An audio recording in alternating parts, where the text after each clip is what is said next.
Hey guys, this is Kurtis, and today we are looking at Prisoner, forging Prisoner, and making it work for zero bloom, no sprint. First thing I want to talk about is the gameplay I posted on this map. It was the same version except I had the starting spawns up the top here in the third floor cells. So I just call this area cells because of the name in the bottom left there. So yeah, at the start I was trapped in this room with my team. There was like absolutely nothing I could do, and likewise on the other side, red team was stuck top boss. Like they could hide down this ramp, but there's not much they could do fighting wise. So those spawns were pretty atrocious. So I've moved them down the bottom here.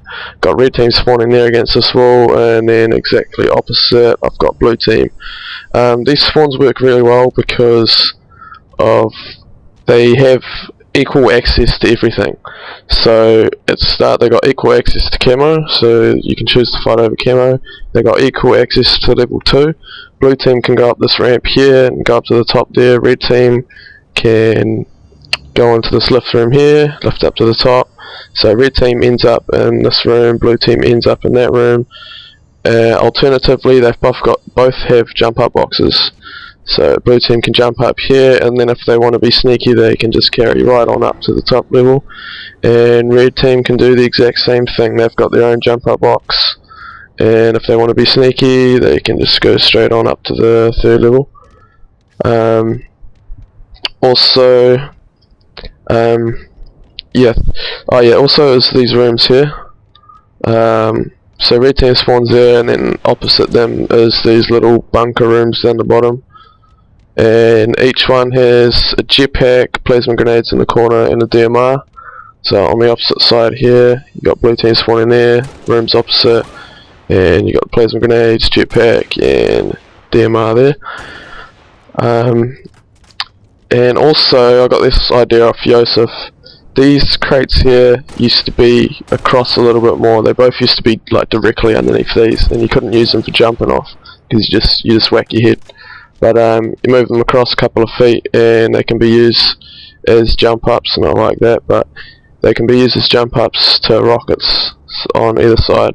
So one thing on CE that made it work really well was that you could jump up and grab rockets through the floor of that. So the people on the floor would get access to camo and rocket launcher, which gave them a good chance of fighting for the top level. But in this, you can't do that. So these crates just enable that same thing for the floor people to have a chance of grabbing rockets instead of just giving it to people that are already in control. I think the main thing with Prisoner to make it work is to make sure that there is enough access between each level. Like one thing I like to look at, like I think that makes maps work, is having at least 3 ways to get from A to B. Because if there's only one, that's definitely not going to work, because that's just going to be like a tunnel. It's like having from here to up here being the only way. If that was the only way level 3, that would just not work at all. On default, this map had 3. It had the red lift, that jump up crate, and the blue ramp. So that's 3 ways up to the second level. That wasn't enough. So, and it wasn't balanced either, because like red would have that jump up crate and blue had nothing, because that crate used to be right there and you couldn't jump up with it. So I moved it across into this corner, makes it a bit more balanced, gives a bit more flow to the bottom. Move those crates across, so if you're stuck dead in the centre of the map, at least you can get up. You're probably not going to survive, but at least the option's there. And then you've got the jetpacks as well. So the floor is very dangerous, and it should be. It's the bottom of the map, it should be dangerous, but at least they do have, I think, 6 options now to go on top, as well as the jetpacks. So people can't exactly complain about being stuck on the floor anymore, because that was one of the main complaints when I first started testing this map, is you spawn on the floor and you can't do anything. But in this version you definitely can. You've got the option. On the second level there was 2 ways up to the top. You'd have this blue lift here going up to the third, and you had the OS ramp, and that was it. And so that just wasn't balanced at all. Like on the 4v4, when there's only 2 ways up, it just makes it extremely easy. Like I could have me and a buddy sitting up here just camping this ramp here. Could have a guy inside the ramp and a guy just sitting above, and then that means that one of the routes is completely blocked, which means that all that's left, the only thing that they can do is use this little lift up here. And if I get my other two teammates to sit inside these cell rooms, one sitting in this little window here, just peek shoot at people going over here, and likewise this guy does the same thing, and they've got no chance at all. Like, I can just camp this map and just lock it down, and the other team can't even move, that's not good gameplay. Like, in any area where a team cannot move at all, that is not good gameplay. Like, spawn killing's alright and all that kind of stuff, but teams have to have a chance, otherwise it's just stupid. So what I've done is I added in these jump ups. I did post Forge videos, but I don't think people really care for watching Forge videos that much. But anyway, I chucked a ledge in there, but it just vanished somehow. I don't know, it's like a glitch on these new maps, but it vanished. But so you can't see it, but it's definitely there if I do the jump properly. It's definitely, you can stand on it, so it's there, and then you can use it to jump up. And then on the other side, there's this jump here. I had to do this one slightly differently, but it still works. Just used a portable shield, and there we go. So now there's 4 ways to get up to level 3. So it's not as much as from level 1 to level 2, but it's enough. It's enough. Like, you got the jetpacks as well, and level 3 is supposed to be the power position, so you don't want to overflow it with ways to the top, otherwise it's kind of ruins the whole purpose. But I think that's 4 ways for 4 people makes sense to me. Some people argued that these jumps wouldn't be effective because you're in the open and you get shot down, but the whole purpose is just to have the option there. Like on Guardian, for example, this is what I said to the guy. I said, like on Guardian, you got gold control.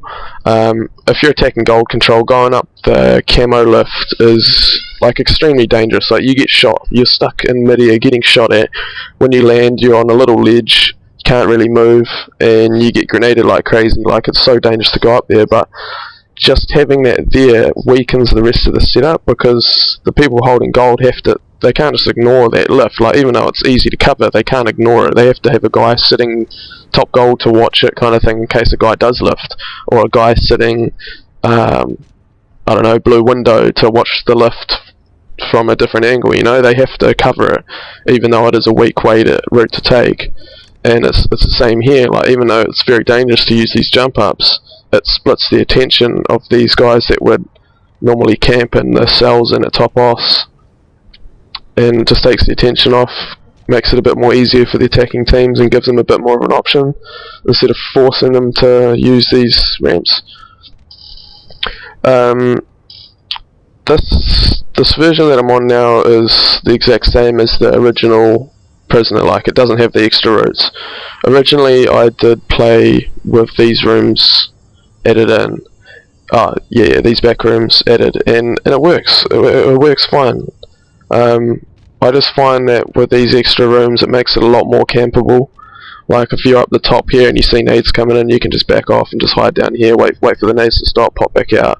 And likewise down the bottom, if you're in the cells or at the OS, you can just, as soon as the nades start flying in, you just back up here, or if you see someone chasing you across, you just nade, back up, nade, and just stay alive, you know.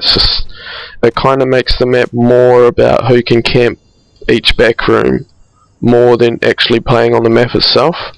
Like, as soon as I blocked those off, I just had so much more fun on this map when we were testing it, because it was like, wow, I'm actually playing on the map now. I'm not just camping up in these rooms. I'm not continuously trying to kill these bastards that keep camping up the top the whole game. I'm actually fighting over OS. I'm actually fighting over the middle of the map, you know, actually playing on the map itself.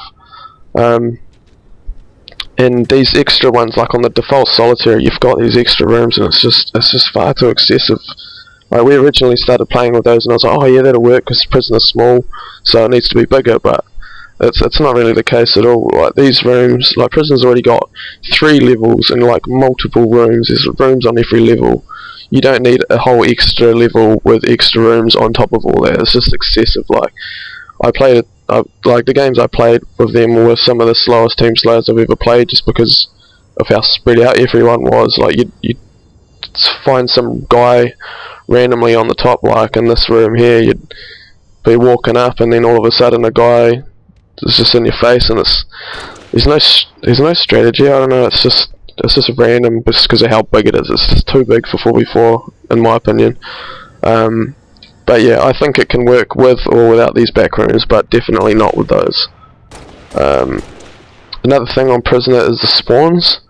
A lot of people say that it's ridiculous that people spawn behind you and that it's random, blah blah blah blah.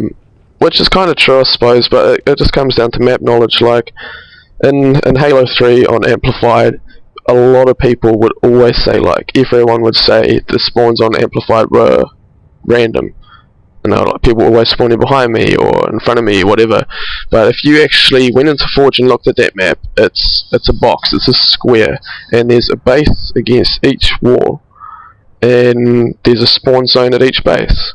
So there's 4 spawn zones, and if you even have some slight knowledge of spawning, like for example, say that I die in this corner here, I'm not going to spawn up here on my next spawn, I'm going to spawn quite far away, usually furthest possible, so I'll probably spawn down there or around this corner of the map, and then if I've got teammates like over in this corner, it's probably more likely that I'll spawn over here as well.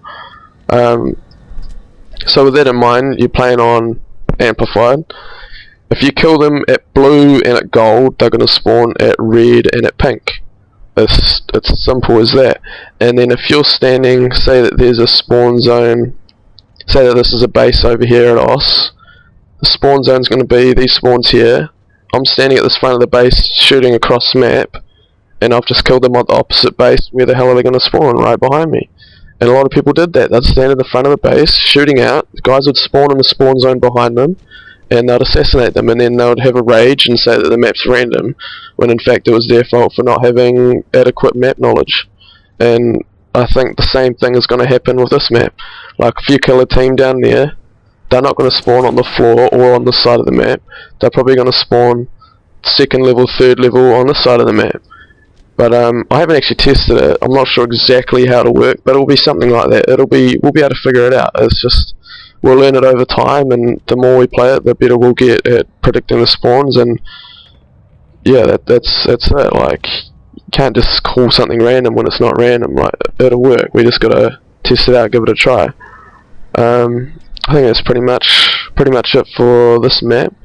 If you like this version, there's a version of my file share, Kurtis with a Z K25, or I'll chuck a link in the description of this video here. And if you got any more ideas for what'll make Prisoner work and what won't, or if you just want to say anything about it, I encourage you to post up in the thread that I've got going. So yeah, thank you very much for watching, guys, and I'll be posting up some others on Beaver Creek and Damnation and Hang 'em High soon. Cheers.